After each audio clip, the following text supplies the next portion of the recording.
How could we have perceived lack in God where everything is complete and whole?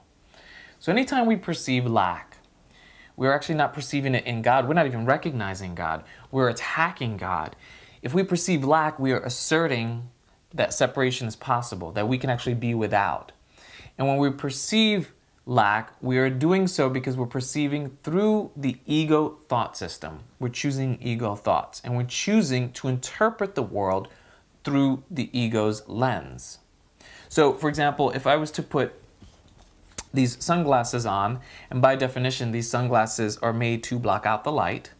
And so if I have them on, what I see is something very different than what is really there.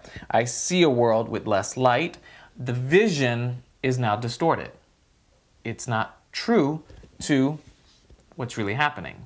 So when we're looking through the ego's thought system, we're looking through ego sunglasses, and we are limiting the light.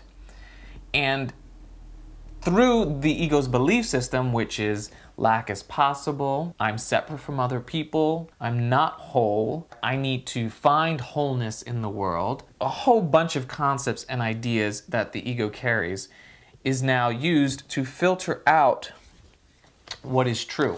So whenever we see a situation of lack, it is simply us choosing to see through the ego thought system.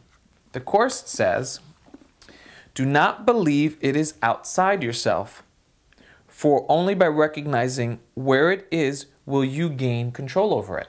So this lack that we perceive out in the world is actually not out in the world. In fact, it is an error in our mind.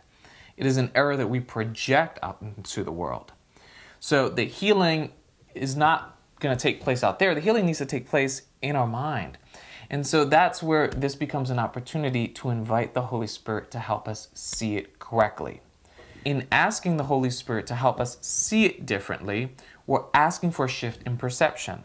We're asking for a miracle. How could we even dream up such a separation in God? We dream the separation because we believe in the separation.